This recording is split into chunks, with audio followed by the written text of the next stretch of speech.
Okay, good afternoon, everyone, and thank you for attending our rescheduled session. We've moved it forward from Friday because of other commitments. Mr. Ako has already gone into the details. We thank him again for his time and for for getting himself ready to also enlighten us on how the private sector has influenced foreign policy making, international relations, in PNG, which is something that has not been documented well. So something that we need to learn more, do more research to find out the private sector's involvement. So without further delay, I'll hand over the virtual microphone to him. But I'll just announce that the Q&A will be after his presentation, after he completes what he has to share with us. Then we'll open the floor for questions and comments following our order, our list. So we'll have Q&A after his presentation. Mr. Ako, please go ahead.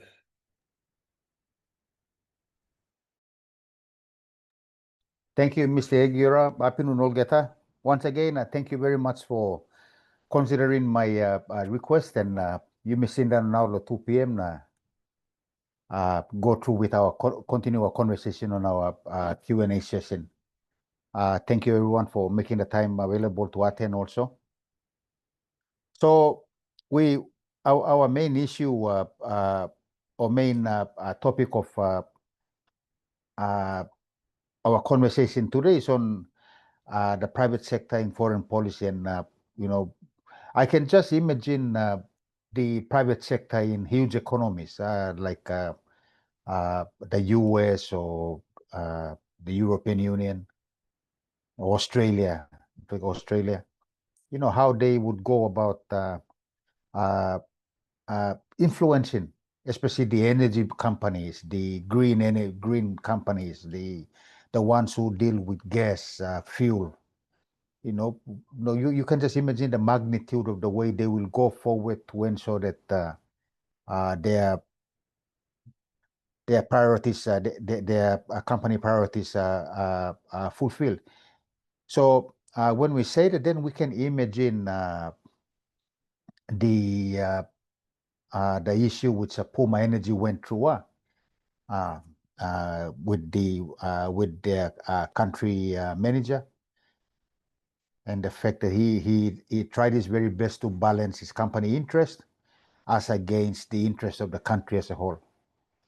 And then you can imagine the interest coming from airlines that were flying in, especially Qantas and New Guinea, who were affected by the shortage of fuel. And then when you start talking about the fact that Puma were claiming that they required foreign exchange to purchase what they required to get more fuel process, that affected our the national side through the Bank of Papua New Guinea. So there's a whole myriad of issues at play that affects that. Now, the 2022 and 2023, that was our main issue concerning foreign policy, which most of us didn't consider as affecting foreign policy. But when we are looking back now, it did affect foreign. It can affect affect foreign policy. It can affect international relations. It can affect bilateral relations between partners. And we can imagine that the big economies, we were only going through debt, one. Just imagine big economies might be going through 5, 6, 7 of those type of issues at the same time. So they've got armies of lawyers going through the legalities of all those issues and trying to iron out consensus or iron out and advance their interest. At our in Papua New Guinea, we have the Business Council of Papua New Guinea that not deals with foreign policy, but that MSA go past law, mouse law, private sector. It's the voice of the private sector. And over the years, we've seen Mr. Doveri Henao, who used to be the executive director of the BCPNG. Mrs. Kamala Gabina has now taken it over, but Mr. Henao, as we all know, has been very, very vocal and very, very knowledgeable on foreign policy, geopolitics. And if you listen to his podcast, he has a podcast under his company called the Legacy Group. Okay, Legacy, Legacy, the Legacy Group. He has regular podcasts, and his podcasts cover everything. And if you listen to him, you know, it will make you. We will become. You will be find comprehension there because he explains things out properly and then from a private sector angle. When he was in the final years of his tenure as the executive director, he came up with the private government connect process. This, I think he started in 2020, I think. So that private government connect is when the private sector, his membership, the business council membership, has three engagements with government.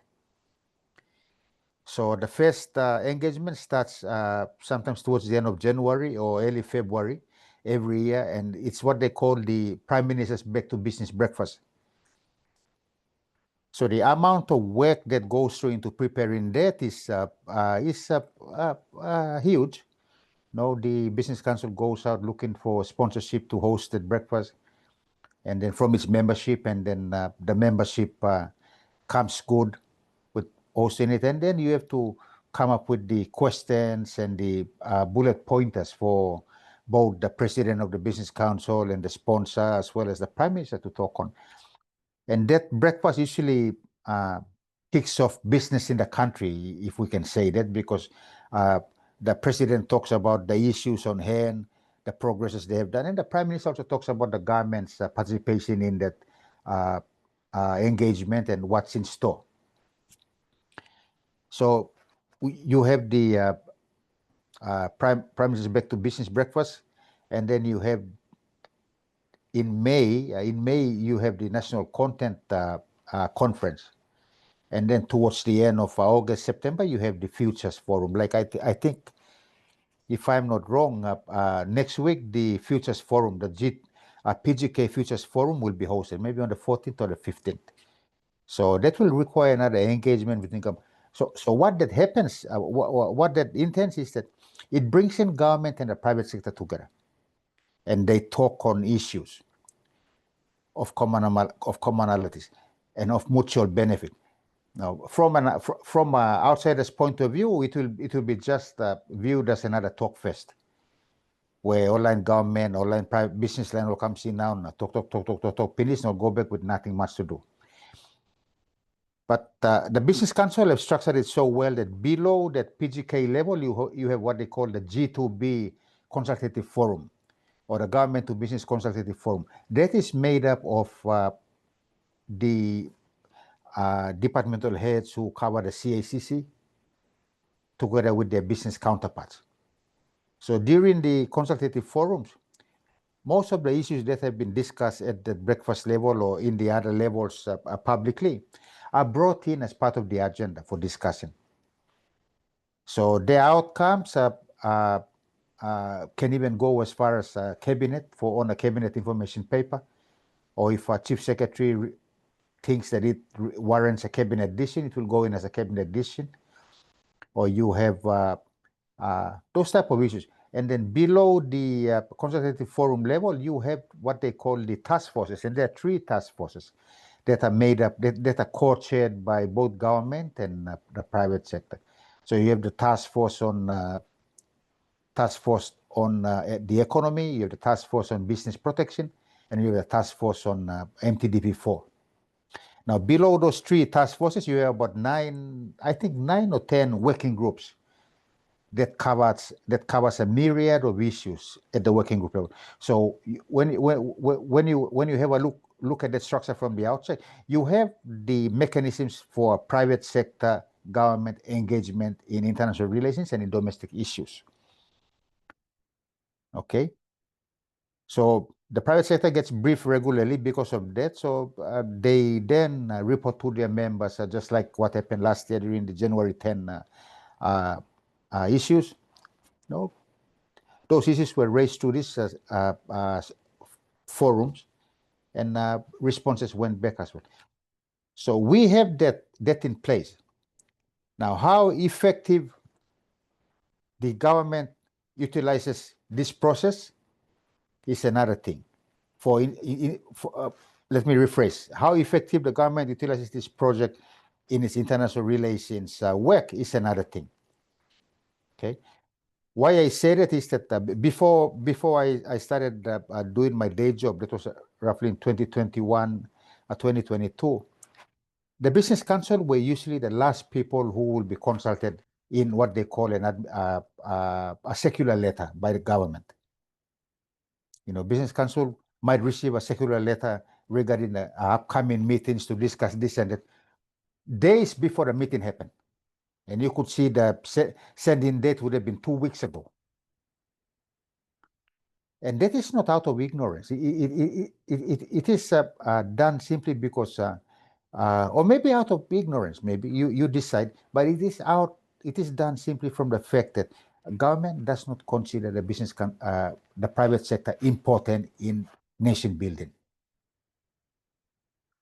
If we go in now and ask one of the desk officers in one of the departments, how do you think about the private sector?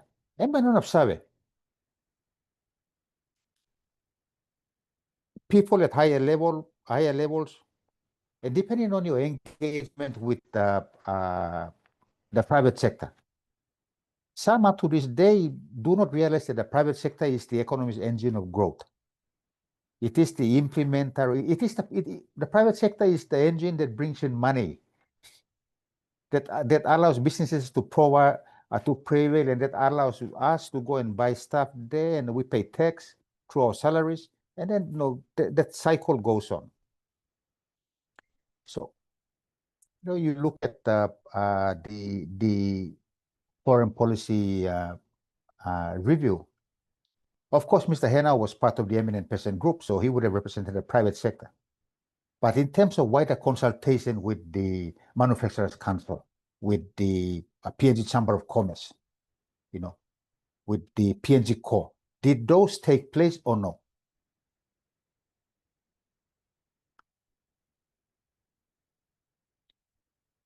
We bring it back to our friends to enemy to none foreign policy back in 1975. We did not have a private sector back then.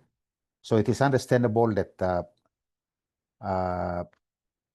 it went that way. It is understandable that its progress was in that direction. But at this point in time now, we know that geopolitics, after our sessions last week, we know that geopolitics is driven mostly by the private sector as well. When you look at those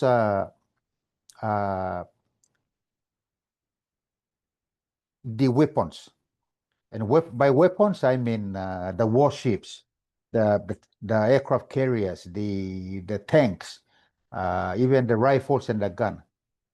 One more lands are working. And more companies are working. The private sector. You see? So when you look at geopolitics, the private sector's hand is all in there. How we working ship now? Ship not around the water, ships around the fuel. One more lines supplying fuel. And which companies are in the forefront of those trade agreements to sell fuel to other countries, to cover all those things? So when we consider our geopolitics engagement, it is not actually a government-to-government thing. Yes, the governments make policy decisions on that, but when you look below it, online, controlling, actually controlling something, private sector. right now, most of the larger economies are now trying to look at the military contracts. One time of companies who are supplying military hardware. They're looking at those now, and they screen them very, very well. Because companies who supply military hardware can be prone to espionage as well from other competing economies. So these are some of the main pointers we need to consider when we are looking at foreign policy and trying to understand where the private sector comes in. When we look at our own private sector, when we look at bring it down to the village level, and you bring it down to how mamas sit down or table mama.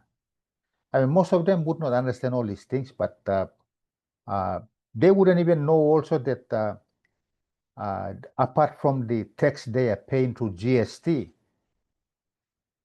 most of them are, or table mama, table papa, most of them are sitting under a street light, enjoying that free light,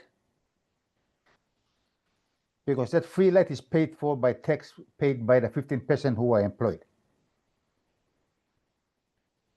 And online sinanilo light, or sinanilo side lo Gutla Road, whose quota is paid for by taxpayers. All those things have to you need to consider that.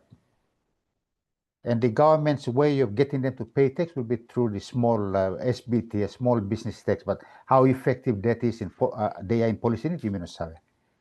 Now, customs will have to, IRC will have to come up with stats to confirm that X percentage of the informal economy has already paid taxes. So what I'm trying to say here is that those taxes go into fueling our ability to be effective in geopolitics. Just now there's also, I read on LinkedIn, there's also not an outcry, but there are concerns why there is a brain drain from this country. And when you realize it, that brain drain is happening mostly from the middle income earners. With statistics to be confirmed, I am just I'm making a wild guess here. I am assuming that the bulk of the tax-paying population is in the middle income and in bracket. These are the ones who are paying 35% to 42, 41% tax. Bulk of the those who are employed come under that. And the bulk of those who are living to find good jobs outside are from the middle income and in bracket. So time will move now. Na nogatol man kamataplok in place blol. How can we allow them to what is the incentive which we will give lo talking middle income or middle income and you plus start because tax blue plan now decrease go on. You can't. It is a very hard juggle to decrease taxes because time you decrease tax, I mean, government no revenue. You cut him down revenue block government. So those are some of the big issues which our policymakers will have to consider. And they all go towards supporting the private sector. So the private sector is very critical and very crucial in our economy because from the private sector, money circulates. And from the private sector, the government collects a huge amounts of tax also. So I'll stop it there and open it up for questions. Thank you, Mr. Aguirre. Okay, thank you, Mr. Ako. Very good points shared there. I hope you students took note, and we now open the floor for questions and comments. We'll start off with Essie.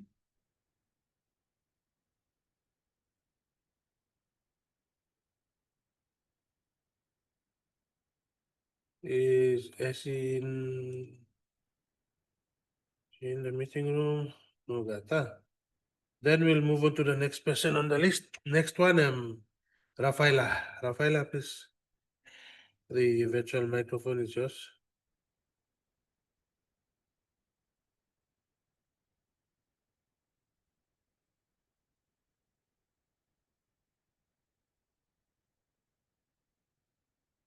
Rafaela, yes, she's available. So after Rafaela, we'll have Michaeline.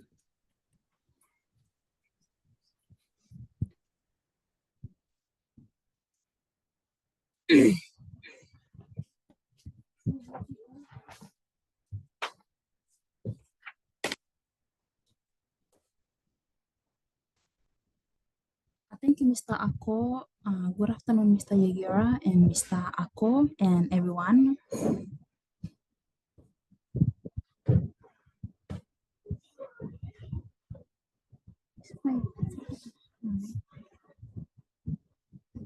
Pardon.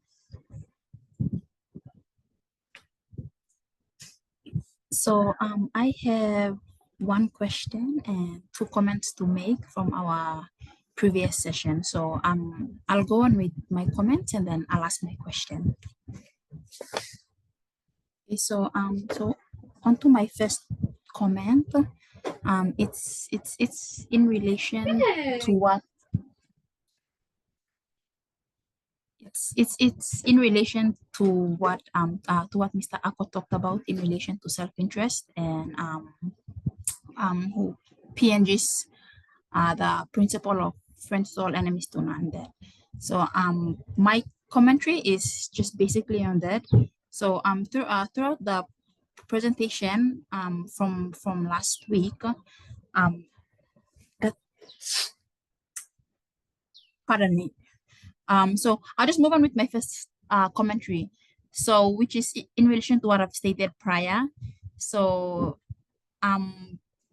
my first commentary is that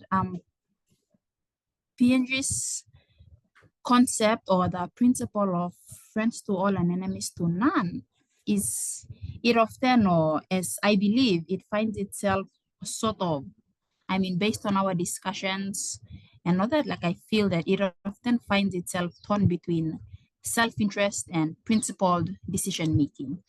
And the country's ad hoc approach, it can lead to inconsistencies where short-term gains are prioritized over long-term strategic interests.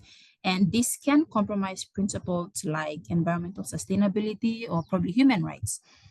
And I believe that that challenge with this is that PNG's pursuit of economic development and resource exploitation, it sometimes it clashes with its foreign policy principles, meaning to say that while the country seeks economic development, is it or are these decisions aligned to our principle of friends to all, enemies to none? And this can impact relationships with other nations and PNG's global reputation. And that comes back to the idea of having a foreign policy, or what you say, a game plan now. So having a game plan, I feel that it's really important so that we avoid, or so that the country avoids reacting on an ad hoc basis when making decisions for the country. Yes, that's my first comment that I just wanted to add on to the discussion from last week. Onto my second comment.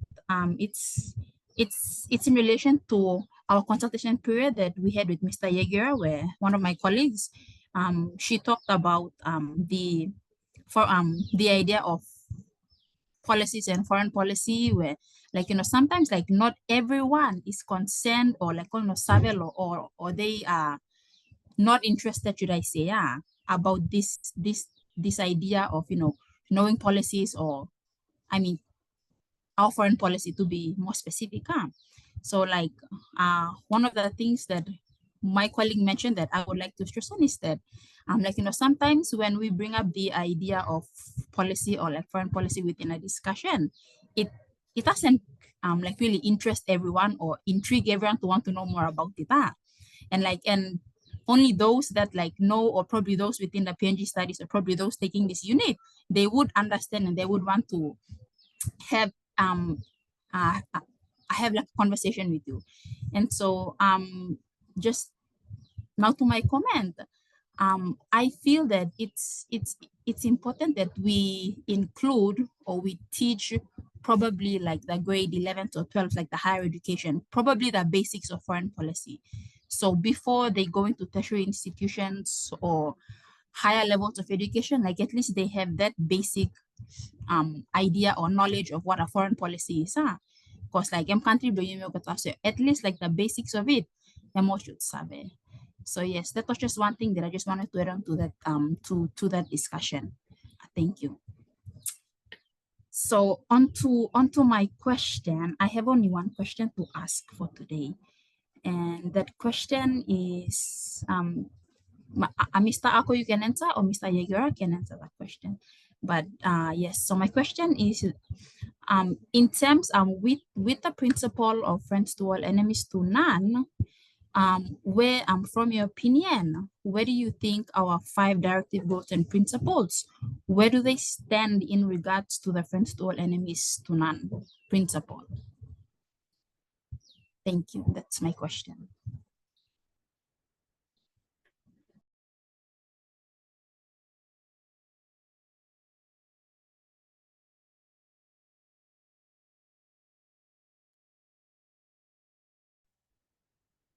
That's a very, very strong question.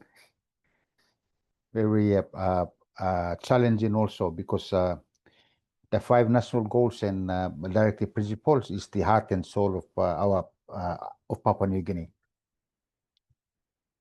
But knowing very well that the Constitution it covers how we should all abide by and live together in the country.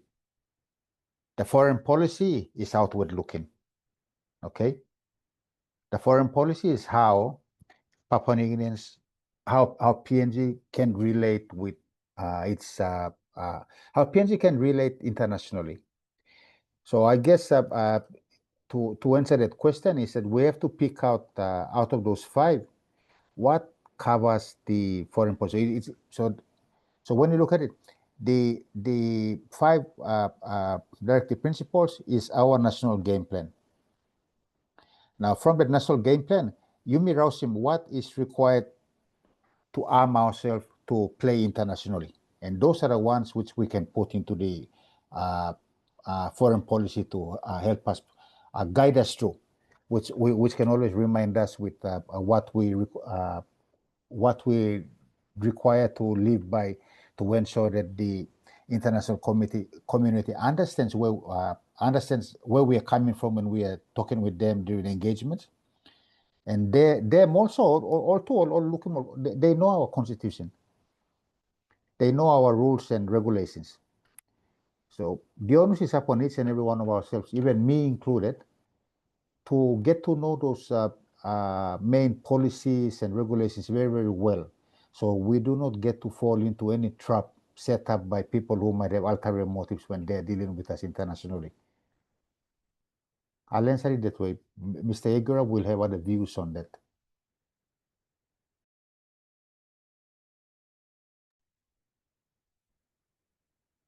I think your answer it's a good answer. It covers what the question is about. You're asking about the 5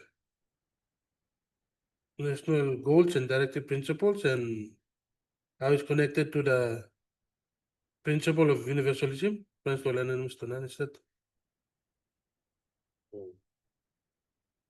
How we should be friends to all and enemies to. And this morning we had a really good discussion with Jonathan Kunai and his group about the principle. I call it the principle. Some people call it the our overarching foreign policy or our current foreign policy. There's different definitions and different point of views or schools of thought. And I explained to Jonathan this morning that as per Mr. Ako's lecture, the Friends to all enemies to none was from 1975 to 1982. Nampinis. After that, there was a review now, changing goal of active and selective engagement. And that has been the guiding foreign policy direction since 1982 up until now, 2025. If we have a new foreign policy white paper in a few weeks' time, that will be the new one approved by Parliament. And there's this confusion that we're still operating using the friends to all enemies to none, but that was changed. Or we shifted from friends to all enemies to none to active and selective engagement because there's no information about our history and foreign policy history to be particular. Many foreign affairs ministers and prime ministers over the years they've been misled by many in the bureaucracy. And if you go back and look at the archives, look at the historical documents, it's clearly stated there that in 1978, Somare instituted a foreign policy, or commissioned a foreign policy review, and he said we have to change from being friends to everyone to being selective, or we have to take a different foreign policy approach. So that was in 78, 79, and then he went out, and a report was written. But Sir Julius Chen, when he came into power, he said, he got the foreign policy review report and he ran with it. He said, we'll definitely do a review of our foreign policy and we'll chart a new way forward. So he brought in Professor Ted Wolfers and they sat together. He was in the engine room collecting views, getting all these young foreign service officers to come and work with him to write a new foreign policy white paper. And that came about in 1982 and was approved by Parliament. Yeah, so this particular change has not been documented well in our history, and the institutional knowledge and the wisdom and the information from the Department of Foreign Affairs has not been correctly shared with incoming foreign ministers and prime ministers. So there's this confusion in our history. So, but if you go back and look at the documents in our archives, you'll see that our foreign policy history is clear cut. Not only institutional knowledge from the bureaucrats who are still alive, but also if you look at the documentation up in the North Star collection, we have a really good collection of the Department of Foreign Affairs Review Journal. And if you read all these journals, you see that there's the narrative is there. It's there. And apart from the journals, we have the One Talk newspaper, the Mosby Times, I think PNG Times or something, Times of PNG, and all the old newspapers from long ago. You'll see. I've been going back and forth and reading about our foreign policy history. So one point to note is the confusion, the current confusion. So it will be good if foreign affairs can rectify this confusion in our narrative and advise incoming political leaders. So in this new 50th anniversary, we should correct this confusion in our history.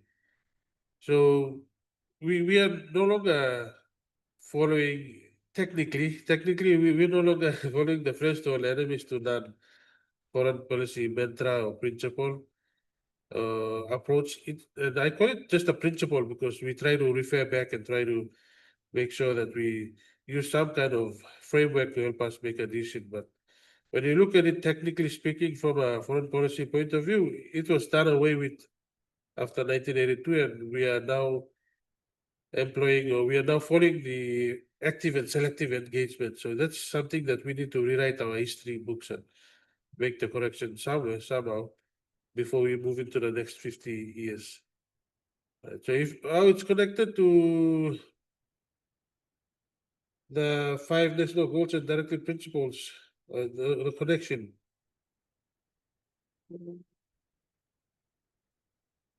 For me, I think it's connected.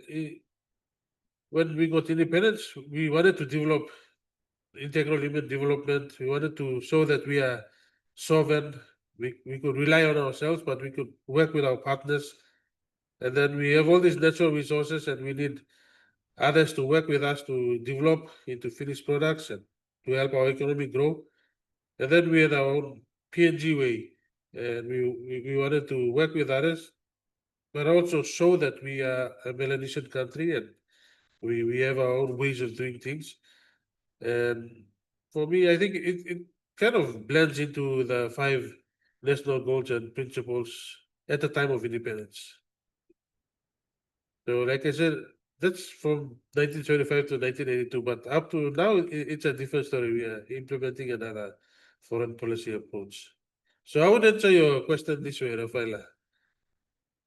To clarify the misconception about our foreign policy, the friends to all enemies to none principle, and to connect the 5 national goals and directive principles to the period where the friends to all enemies to none policy was applied, and then look at it briefly like that. So thank you, Rafael, for that.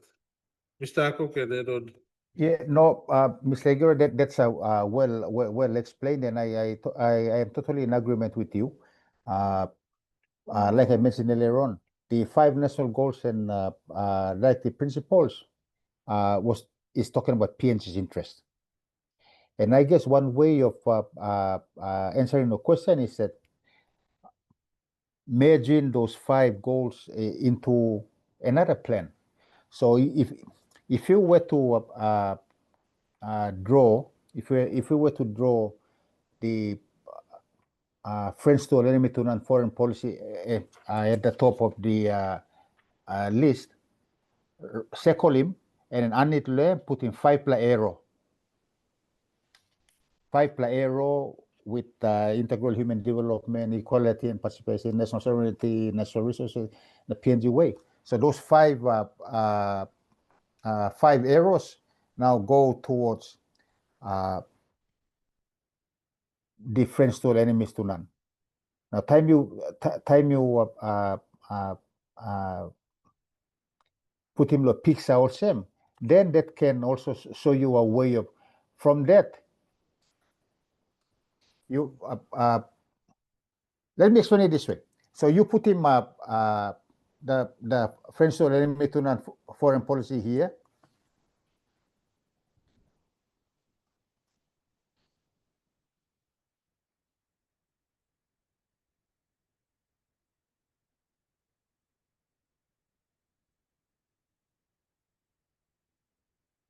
Can you see it, or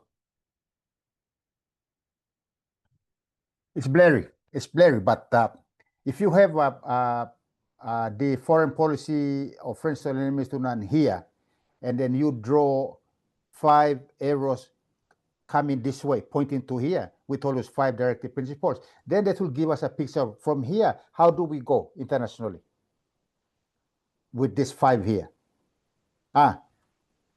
How do you go internationally?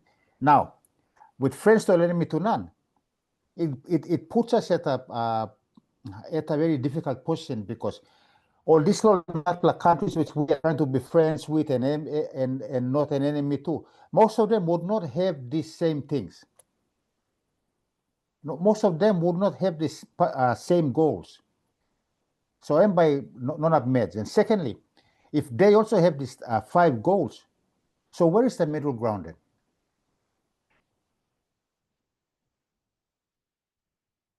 If, let's say, PNG has this, and then country A, B, and C also have the same 5 goals according to their own wording. So, hey, clash here. Because there will not be any way in connecting, because these are all inward looking for our interest. They also have their own interest. So where is the common, where would be the middle ground? I don't think there will be any middle ground, because the constitution of any country is for the interest of that country. Constitution, the constitutional lawyers will explain it, but according to a layman's view, our 5 national goals and directive principles are not similar to others. Which is the reason why you will see that most countries, most of the bigger countries, have included their foreign policy strategic intent in their constitution, so that it becomes law also. And they go to war over it. If it is challenged by other people, they'll go to war. So, like what Mr. Aguirre said, the 1982 selective engagement was used by our team to come up with the APEC 2018 priorities na theme.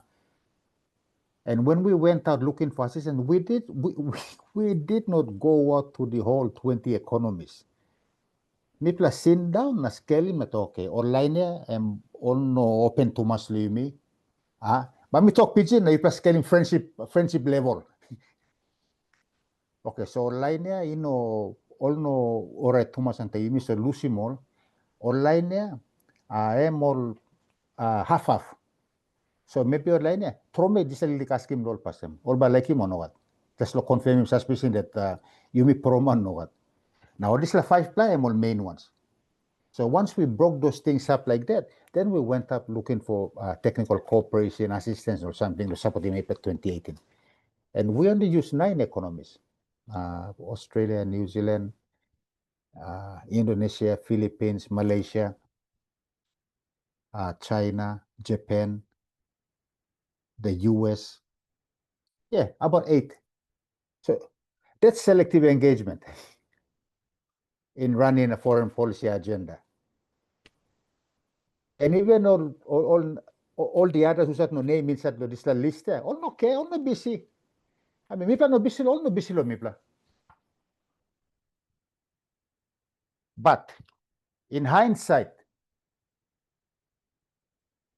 if we had planned it differently, and if we had more time, and if we had the numbers, we would have continued maintaining those linkages. But then, you may ask him to help him, so you can only ask once. You can't ask twice. So, including Chinese Taipei also, they provided assistance. Chinese Taipei was the only economy that supported the policy team. The CAPI, we mentioned him last year, the CAPA, it supported the policy teams with, I think, 20 or so telephones, PCs, printers. Now, all this is something. That was the only hardware we received for the policy team. The main beneficiary of APEC 2018 were the logistics team and the security teams. So when you sit down and, which is the reason why I don't like talking about who benefited most from APEC 2018. Because the CAPI was the main driver of APEC 2018 agenda. And note very well that in multilateral diplomacy, the substance counts. Substance meaning what's on the agenda. The venue, the security are very important too, but they become important. They become unimportant if there's no agenda. Okay, so you might have the best secured house, all special forces surround him. But suppose agenda you salim go to some leader blomi to come in make boy. Usat ba come? Plus secured, good pla house, or nice pla sofa, nice pla seat. Oy pla come na oy make boy. No one's gonna come. The reason why all those 20 presidents and vice presidents and prime ministers came to APEC 2018 was simply because we did a good job on our agenda. The agenda resonated also with the economic development plans. That's the reason why they came. Because they knew that all come sit down, they might glean some other important ideas from other economies, other leaders, and all Bakarim government. If the agenda was just talking about come na boy, none of them would have come. All Basalim and man come la him. So when we look at the active and selective engagement, we only chose eight of our closest friends. Look him. 8 of our closest friends who also ready to assist. But as part of diplomacy, you must ask him. No can assume that you play poroman bakarim or something come. Because life too, we don't offer assistance unnecessarily because it will look like you're overbearing or what's the word, paternalizing or something like that. So all wet. But then all salim all mangi, all salim all sideline come okay. I mean all mangi embassies blame me. Okay. Ambassador Pomali, Mr. Ako. Or like I already assist, I said something, but you need to ask him. Oh, okay. So we organized bilateral meetings, and when we went for when we would go for senior official meetings, we would go bilateral meetings, and we will say, okay, we would also like to request if you can consider supporting us with this assistance. Then I'm stopping this. So you do not throw bombs. Formally, it might look like it's a new request, but in the months leading up, people have been going and getting things ready from the background. So those are practical examples of active and selective engagement. When we look at the assistance we provided for APEC 2018, it was based on active and selective engagement. Friends to all, enemy to none counted when they all came, but they all came with their own reasons. All got interest, no come. Like I mentioned earlier on, with all their own interests, they brought their trade war. They brought their trade war to Papua New Guinea, and little Papua New Guinea couldn't even do much in refereeing them, and they went out. But then that's history. So, in answering, going back, both of us have answered your question, but I think, personally, I think that the 5 national goals and directive principles are for the benefit of Papua New Guineans. How we translate them into our international relations is another thing. And then so now, based on that, we're looking now at the new foreign policy white paper that will come out next month. Now, Rafaela, hold on to your question. Once it comes out, then you get those 5 national goals and directive principles and try and fit them in, go instead of pillars blame. And then you yourself can determine, and you yet the whole class can determine how by me employing this nuclear foreign policy now, based on these 5 national goals and directive principles. How are we going to go out into the world in the next 10 years and implement this? It's a very good point you're raising.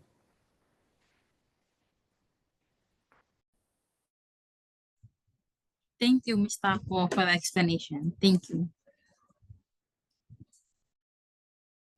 All right, thank you, Rafaela. Thank you, Mr. Ako. We'll go back to Essie. Essie is back online. So we'll go back to Essie. Essie, please go ahead.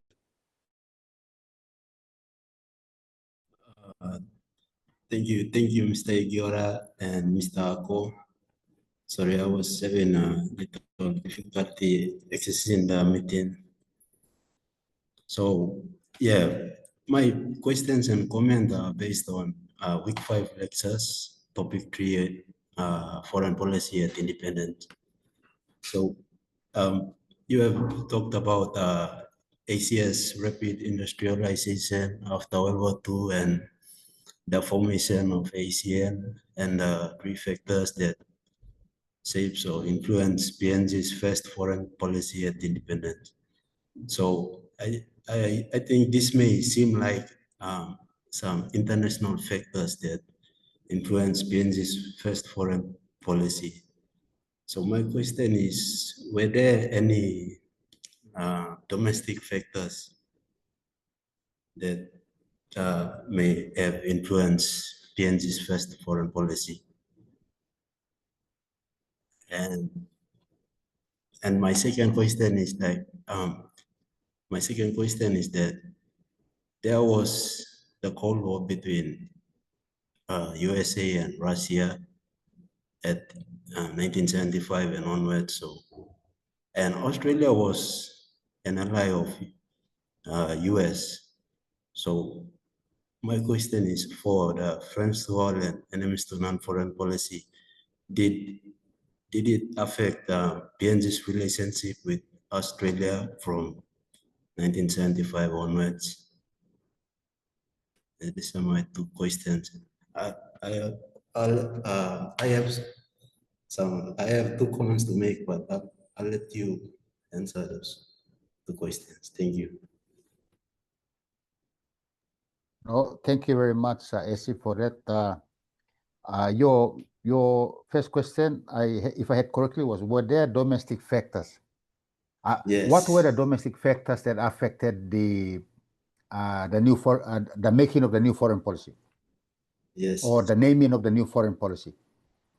Yeah, were there any domestic factors that influence, like what you've said about the ASEAN formation? Those may seem like international factors that have some or conspire to save power, but were there any domestic? Yeah. There would have been domestic factors that affected that influenced us becoming friends to an enemy to none, and I picked out three factors, and this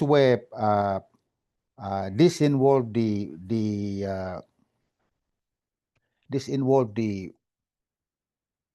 The three factors involved the Papua Besena, the Matangan Association, and Bougainville. In the years leading up to 1975, these three organizations, no, Bougainville and by 1970s and all start fire tool or benefits or something. So these were the three. So you have these three voices. You have these three voices talking about Papua to the Papua Basin, Matangan Association up in the East New Britain province, and then Bougainville, all talking about equity and equality, equal rights. So while this is happening, you have the leaders trying to set up leaders calling for independence also. So like yesterday, there were factors at play, working towards both in Australia and both in Papua New Guinea and within Papua New Guinea, getting ready for our independence. So when you look at this turbulence domestically, I think that was one of the reasons why I think that was one of the reasons why government, when they said, look, we are friends to an independent, we come and invest in our country. We're not going to take sides against anyone. These three factors had a call from President Suharto in Indonesia, and he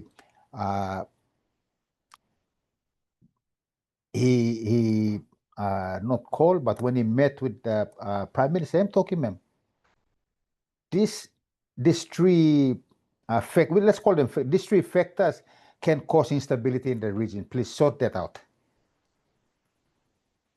So you see, it was already affected, and why Suharto said it was that because while these three factors were making noise, the OPM was also making noise too. Look him, so it became four. So he was already worried about the stability of his own country, Indonesia. So that would have been the factor which Harriet True leaders. I mean, well, imagine if we have a domestic in the house, a domestic situation in the house, and the house para or something, but lapun papa bagor na talking about papa, no can worry, may moliet cross, or something about it. You come in, said, come sit down, come sit. Maybe something to that effect. Mipla hamas lo mipla friends lo mipla no birwa lo this come and by penis. I see it from that angle. Now, repeat your second question. I got carried away with this lapun papa example. So, what's the second question again? Yeah, my second question is from 1975, like from there onwards, it was the time when US and Russia were having this Cold War, and Australia was by default an ally to US.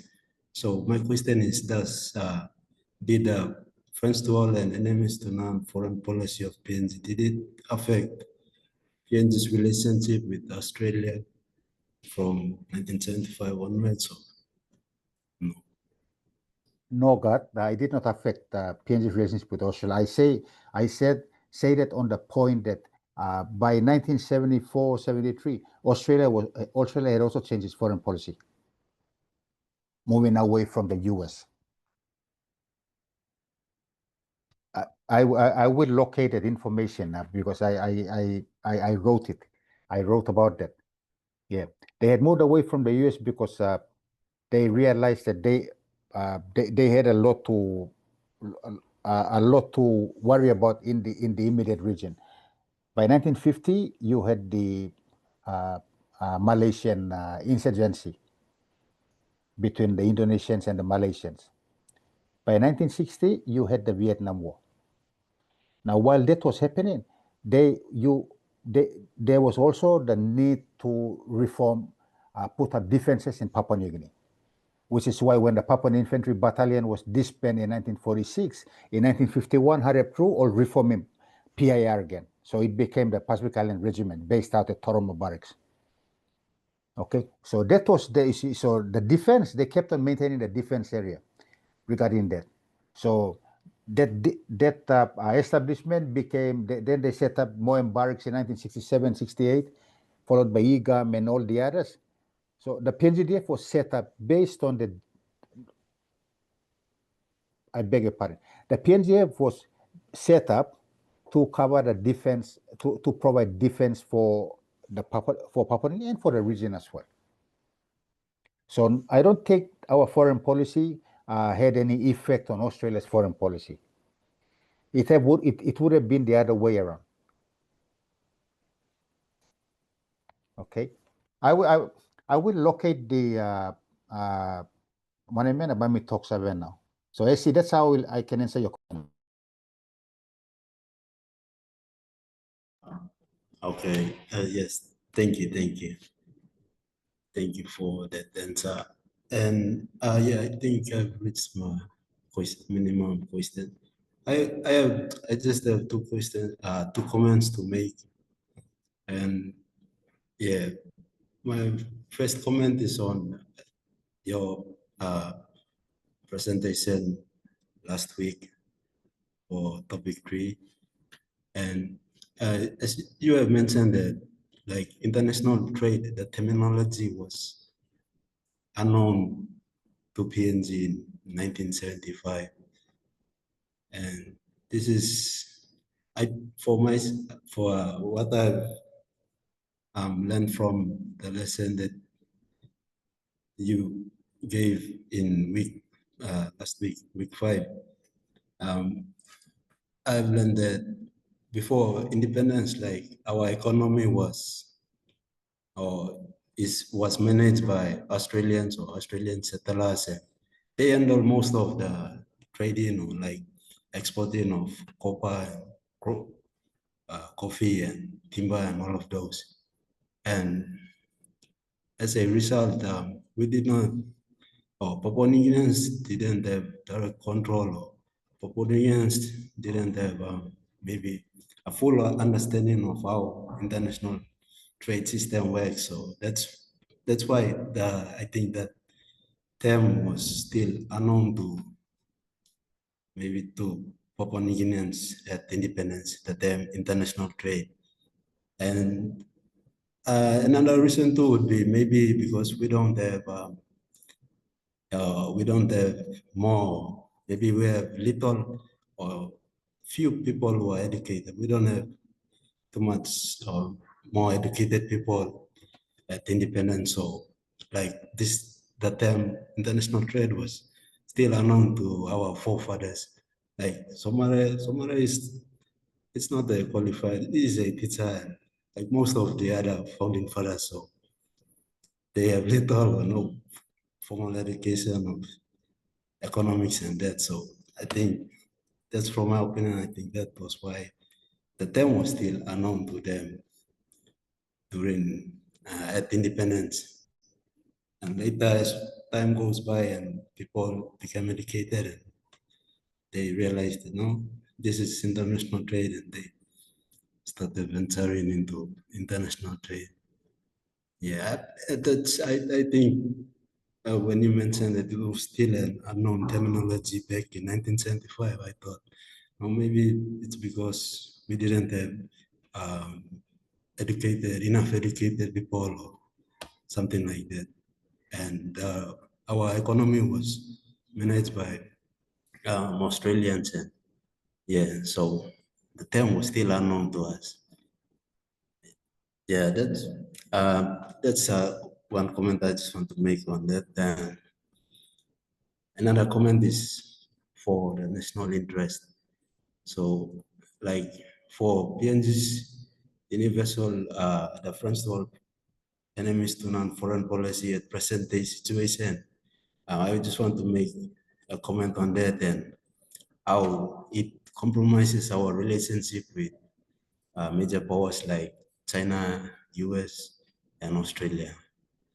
So as you have mentioned, like it's like a game plan, and how you executed the game plan, you will achieve what your country wants. So it's like a foreign policy is connected to the national interest. So when you look at countries like US and China or Australia, like they have their own national interest. And for US and Australia, it's like similar. They are going against China. And for us, PNG, like we want to be friends to both of them. Oh, yeah. We want to be friends with China and US and Australia. But you know, those countries they also have differences among themselves. Like they are competing for influence in the Pacific and those kind of things. So when we started making friends with them, like that's our foreign policy, our interest, which is to make friends with them. And they, like countries like China and Australia, they also have their own interest too. So it's like, what did I say? For Australia, Australia just recently talks about giving us the NRL team and making PNG part of the NRL game. Like it wants to secure our loyalty towards them. So, and they also would like guarantee that that's from expect or analyst point of view. Like they see this deal as a means of Australia to guarantee that PNG doesn't sign any security deals with China. And on the other hand, you'll see that China provide more like economic benefits. China do give us some more economic benefits like free trade and all of those. And for Australia to come and give us NRL and told us to move further away from China, but on the other hand, China is providing us. So it compromises our relationship with both countries. Yeah, I just think like this friends to all and enemies to none foreign policy compromise our relationship with those two or three major powers. And I don't know how PNG can balance its relationship with those powers. So yeah, that's just two comments I just want to make this afternoon. And thank you for your presentation and your lecture and everything. Thank you, Mr. Go and Mr. Igiora. Thank you, Mr. Tika. Your assessments are very, very spot on. And I just hope that we can all think clearly according to the way we want it to be done and move forward. I've just put on the message board what I was talking about on Australia's foreign policy, shifting away. It's all that I just quickly cut and paste out of the DROS book, which is going to be published soon. So it's part of that. So I think the references are also there also. So have a look at them in your own time. Thank you. Thank you, Elsie, and thank you, Mr. Aqua. We move on to the next person, Michaeline. Thank you. Good afternoon, Mr. Akop, Mr. Yegira, and everyone. I have a comment and two questions based on the presentation on foreign policy at independence. So my comment is, given PNG's democratic foundation and cultural diversity, public sentiments can be a powerful force in shaping national interests and priorities. Issues like land ownership, resource extraction, and regional solidarity often stir strong public reactions, which I believe or imagine could influence foreign policy decisions, especially regarding aid agreements on security partnerships. So my later question is, what role does public opinion currently play in shaping PNG's foreign policy decisions, and how might this evolve under the new foreign policy white paper?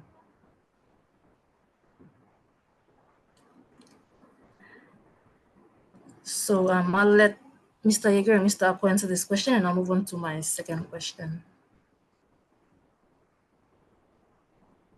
I'll go first. Well, public opinion is complaining.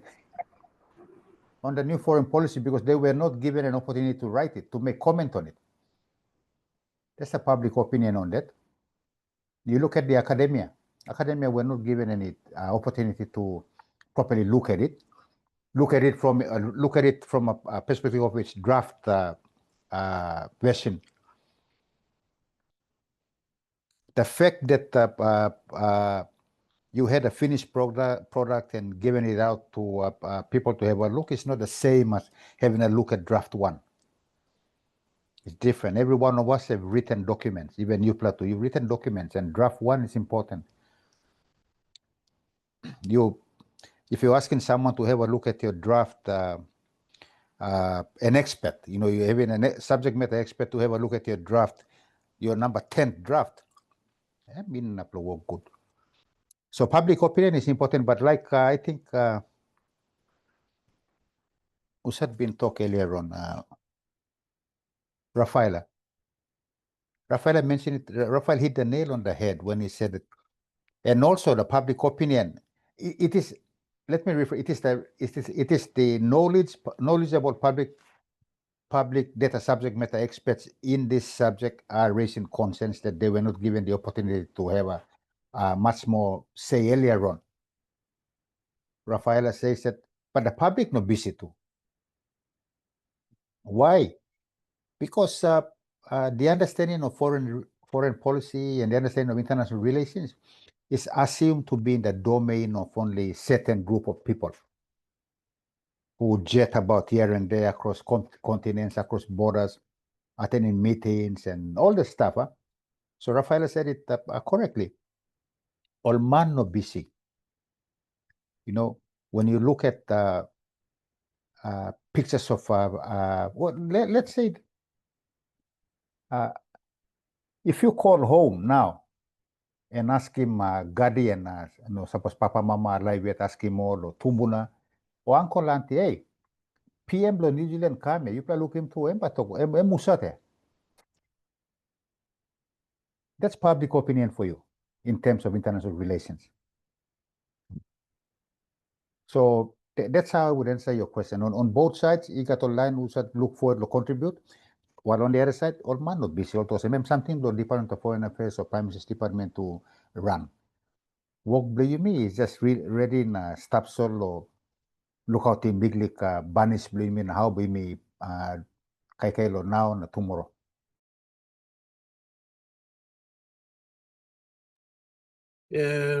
Public opinion is in PNG. It's not really a factor if you look at it from the state level of analysis. We have the three levels of analysis in foreign policy.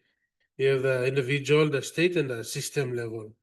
So at the state level, you have the bureaucracy, how it influences foreign policy, the executive, the legislator, and public opinion is another factor that influences the formulation of foreign policy or foreign policy decision making. But in PNG, it's not really a effective factor that influences the type of decisions that we make. Some years ago, you people protested about the agreement we signed with the Americans for the ship rider, and nothing eventuated. And if you look at the news now, you see last Friday, was it last Friday? There was a big march and people were flying the Palestinian flag and they walked across Sydney Harbour Bridge. Mr. Ako was there. Sydney Harbour, did you see them walking? So they're trying to, that's public opinion, they're trying to influence Australian foreign policy. And when we opened an embassy in Jerusalem, no one in Port Moresby and no one in Medang and no one in Vanimo and no one in Daru protested and went to the government house or government building and had flags with big red X mark on the Israeli flag and said, no, we should not build our embassy in Jerusalem. So that's an example. If we had effective lobbying, effective different groups, individuals coordinating different groups in a particular community to voice their opinion against a particular decision made by the government, a foreign policy decision making, foreign policy decision, and these groups offering opposition to that particular decision and influencing the government to change their decision, then that would be a really good example of public opinion being effective as a factor to influence how foreign policy decisions are made. But in PNG, it's uh, not that impactful or effective in influencing foreign policy decisions. So we still have a long way to go. And it also goes back to civil society groups. Civil society groups are very important. They rally public support. Not only civil society groups, but the media as well. Media framing. Your next lesson next week is on media framing. It's derived from Bruning's book, page 125 to 127. If you look at media framing, the media frames the news in a particular way that makes issues a priority. So if they frame rugby league diplomacy, or if they frame the China threat, then it gets people to think, and then it shapes the way they think and make a policy. So media framing, and I think it does have an influence in comparison to public opinion. But for us, we still have a long way to go in terms of organizing ourselves, establishing civil society groups that advocate for particular issues like peace in Israel or save Gaza, or some civil society movements that we need to form in order to advocate. Or APEC, that could be a civil society group for APEC or ASEAN for that matter, that will lobby strongly. So the Jewish lobby group in Washington is very, very, very powerful and very, very effective. That's why you see successive governments, US governments have made decisions that are beneficial for Israel or on Israel's side because of the power of the lobby group, Jewish lobby group in Washington. That's how they can influence public opinion and influence the private sector and also the media as well. That's my contribution to the discussion. All right, thank you. My second question is, during consultation, I asked Mr. Yuga the same question, but from an academic point of view. As a practitioner and based on experience, how would you assess the evolution of Papua New Guinea's foreign policy since independence?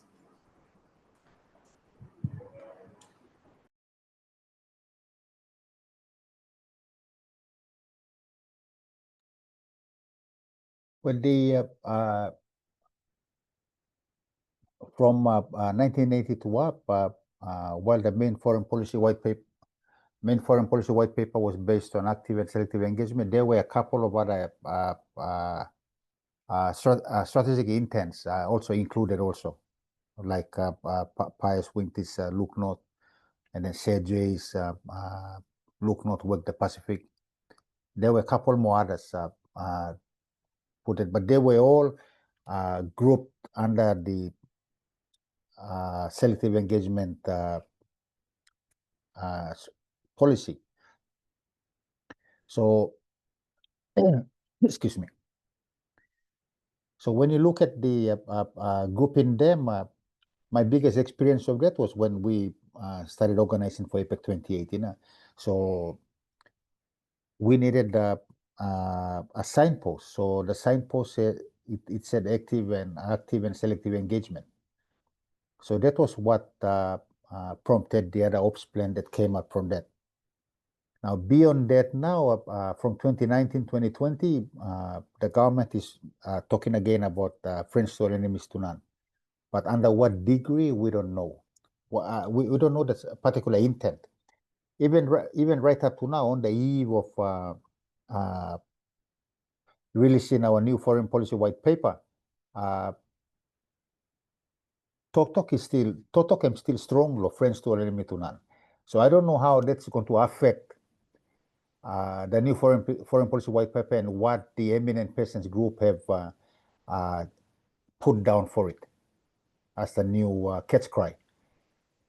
So we should all know by next month.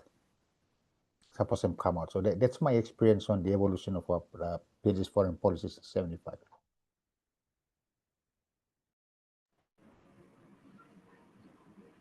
All right, thank you. That's all from me. Okay, thank you, Macklin, and thank you, Mr. Ako. We'll move on to Tess. Tess, please go ahead. Thank you, Mr. Aguirre and Mr. Ako. I have two comments and two questions. So my first comment is on the presentation on foreign policy at independence. So from my own opinion, I would say that foreign policy at independence with the national interest being the economic interest, I would say that it was more of a learning period for PNG, because when PNG got its independence, even before it got its independence, there were factors influencing its independence and self-independence leading up to its independence. And some of those factors would have been that PNG was a young country, and like many other countries, it didn't have to go through a lot of wars to actually get its independence. And at the time of its politics also, Michael Somare and the Bully Beef team, those were the only elites at that time that were able to actually experience what it was like, the period or duration of that independence. And then if we look at the history also, the Britons, the Germans, Australia, and even Japan, one of the Asian countries, was also involved in its lead up after the Second World War. And then if we're looking at the economic interest, we can also see the Panguna mine. And so from my own opinion, I would say that foreign policy and the national interest at the time being the economic interest, I would say that it wasn't really about economic interest with the foreign policy. I would say that during late Sir Michael Somare's time, he was more involved with development, and that he was one of those prime ministers that actually visited many small villages. And I've also had the experience of noticing him come all the way to a rural area to actually pay his respects to one of his advisors. And so just from that experience, I would say that late Sir Michael Somare was more of a person who wanted human development for PNG and not really an economic interest person, even though that may have been the interest of many other people or elites at that time. And so that's just an opinion and my comment on foreign policy at independence. And my second comment is on Mr. Ako's presentation on was homegrown a good thing? And so I was just looking at this particular question, and I came up with this opinion that PNG needed something to actually reflect. I don't really know what that something was, but PNG really needed something to reflect and recognize its independence. And so it being a homegrown, or calling that foreign policy, or even the national constitution homegrown, it ensured that PNG became independent, and that it drew or made a distinction that PNG was a part of a game. And that game may have been regionally or even internationally, but we wouldn't really know at that time. Well, for me specifically, I wouldn't know because I wasn't there at that time. And so for PNG, I think that calling the foreign policy or the national constitution as homegrown, it actually wanted to make PNG stand out and be recognized. Because unlike in your statements, Mr. Ako's presentation, he mentioned that PNG was the first Pacific Island country to be part of the, I think it was the APEC. Yeah, joined the APEC in 1993. And so you can see that PNG was the first Pacific Island country amongst all the Pacific Island countries. So saying that PNG was homegrown in its foreign policy and the national constitution, it made sure that PNG was up there and that it was part of a game, that it was part of actually something. Yeah, and so those are my two comments and opinions on the two presentations by Mr. Ako. So onto my questions. My first question is on the presentation, Foreign Policy at Independence. So my question is, was Asia still pursuing an expansionist foreign policy at the same time influencing PNG's economic interest? That's my first question. And the second question is, in the presentation on also on foreign policy at independence, there were three factors that conspired to shape PNG's first foreign policy. So my question is, why was military Asia's military interests not a factor that conspired to shape PNG's foreign policy? Thank you.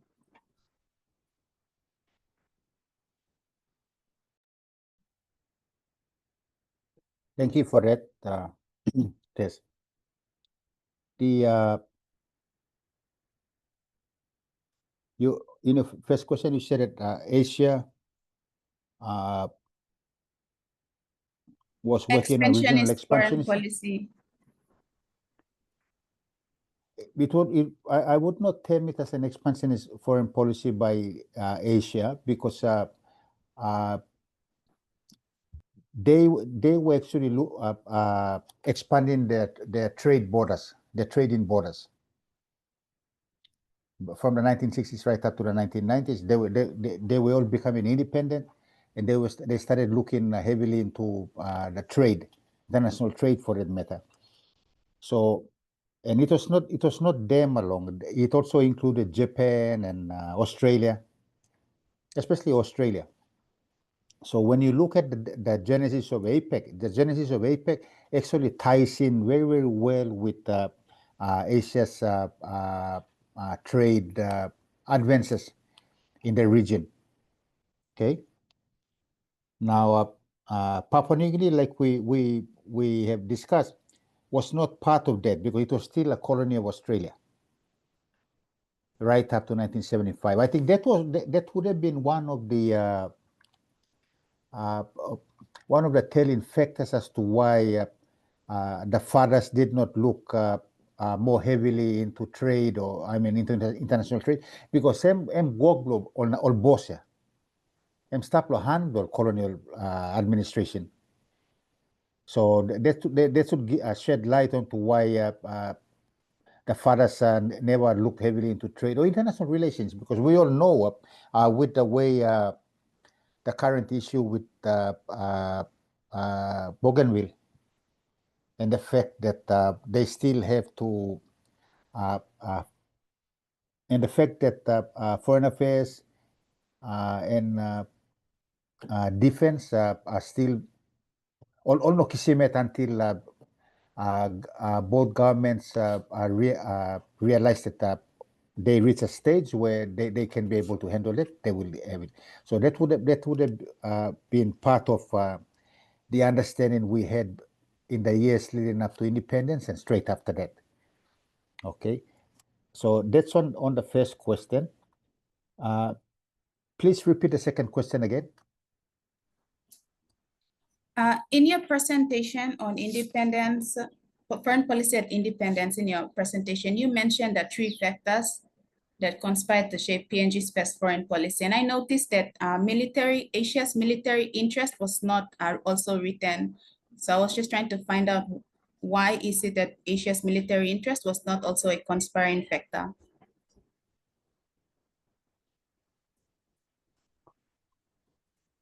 Asia's military interest, we would be discussing about the Korean War and the Vietnam War in the 1960s. And like I mentioned, when you look at the, remember, we are still part of Australia. So when you look at Australia's foreign policy in the 1960s, leading up to 1960s, it was to seek the protection of the British and its American allies in preserving its liberal international order in that region. And then you will note that relationship with countries and cultures of Asia remained a big problem because of those issues, those wars that were happening. So its only ally in Asia would have been ensuring that it managed its relationship with Indonesia by supporting its independence over the Dutch. So here you have not a double standard, but you have a colonial master supporting another country, supporting another colony for independence. While the political side I'm keeping, but defense was the main attitude of Australia with Papua New Guinea. That is why I have always said that the bilateral relationship between PNG and Australia was built in 1942 during World War II, and all built Kamolsem. It was not a government to government thing. It was built on the blood of those, on the blood that was shed at Kokoda. That's why you will notice that we have an interesting relationship with Australia. It's more there are more military encounters than civilian encounters between these two countries. Okay, so ASS military was based on that, and then ASS military expansionism, if you're calling it that way, was not influential on our foreign policy, but it did influence the way the Australian government moved quickly to strengthen defenses with the establishment of the PIR and then later the PNGDF in 1973 before our independence. Well, I'll answer it that way, Tess.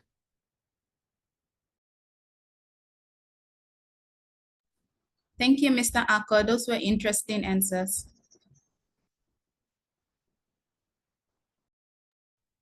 Okay, thank you, Tess and Mr. Ako. We move on to Sweden.